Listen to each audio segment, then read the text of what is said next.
From Brexit to Boris Johnson's 2019 campaign, the targeting of older voters and those with more right-wing views can pay electoral dividends.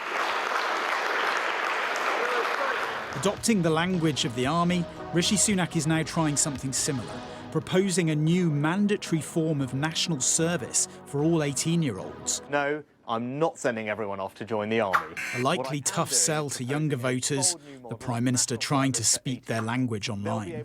Also defending the scheme, a former soldier turned Home Secretary asked what happens to teenagers who refuse to take part.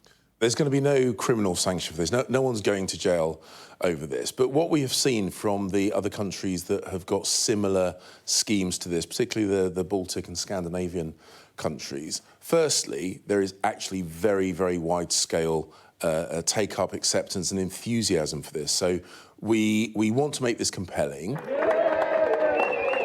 On the march in a target seat, the Shadow Chancellor deployed to reassure Tory voters on the economy. But on this Conservative plan, a brutal assault.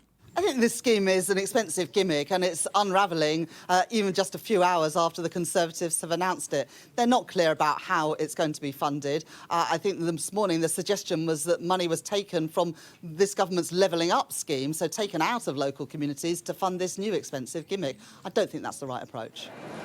Politics, patriotism and service, topics closely linked. But in this campaign, a raging battle on the right will loom large. While broader brush polling suggests National Service is popular with traditional Tory voters, the detail presents a more mixed picture. That said, the electoral aim here is clear: shore up the Tory base and stop voters going to other, more right-wing parties.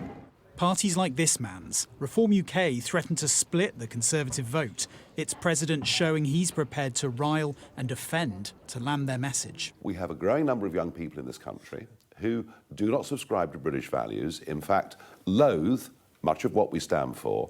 So what do you do? Who are we talking about there? Oh, I think we see them on the streets of London every Saturday. What do they look like? Oh, we're talking about... What do they look like? Are we talking about Muslims here? We are. There is a growing population of people in this country, a lot of them very young, who have recently been voting for and electing candidates, right, up and down the country, in inner cities, who stand for a set of values that are completely, not only don't subscribe to our values, but in many cases are totally against our values. One Muslim group saying a battle on the political right risks causing harm to communities on the ground. I think it's this emboldened racism that we're seeing as a result of this very, very divisive politics in which Muslims are again scapegoated. Right. So it's troubling and worrying, but also it has a real-life impact and consequences for all of us. Given what's at stake, a mild-mannered campaign seems unlikely.